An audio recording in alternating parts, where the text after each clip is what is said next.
La lecture pour ce 3 mars 2024 se fera dans la première épître de Paul aux Corinthiens, chapitre 2. 1 Corinthiens 2. Je lis pour vous.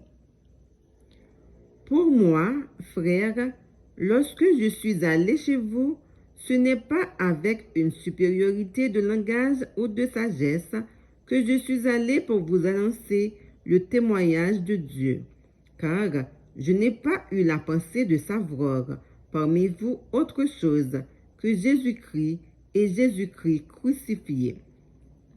Moi-même, j'étais auprès de vous dans un état de faiblesse, de crainte et de grand tremblement. Et ma parole et ma prédication ne reposaient pas sur les discours persuasifs de la sagesse, mais sur une démonstration d'esprit et de puissance, afin que votre foi fût fondée non sur la sagesse des hommes, mais sur la puissance de Dieu. Cependant, c'est une sagesse que nous prêchons parmi les parfaits, sagesse qui n'est pas de ce siècle, ni des chefs de ce siècle qui vont être anéantis.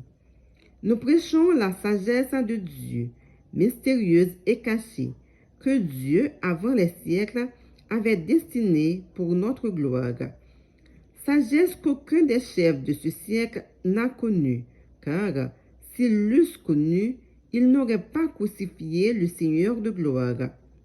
Mais, comme il est écrit, ce sont les choses que l'œil n'a point vues, que l'oreille n'a point entendues, et qui ne sont point montées au cœur de l'homme, des choses que Dieu a préparées pour ceux qui l'aiment.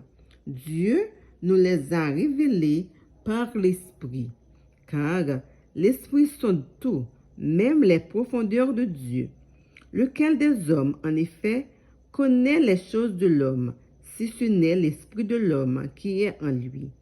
De même, personne ne connaît les choses de Dieu, si ce n'est l'esprit de Dieu. Or nous n'avons pas reçu l'esprit du monde, mais l'esprit qui vient de Dieu, afin que nous connaissions les choses que Dieu nous a données par sa grâce.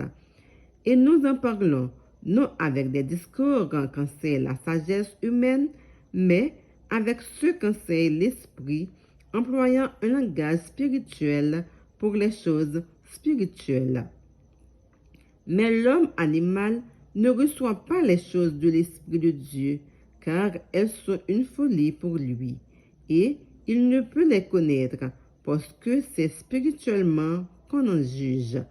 L'homme spirituel, au contraire, juge de tout, et il n'est lui-même jugé par personne, car qui a connu la pensée du Seigneur pour l'instruire?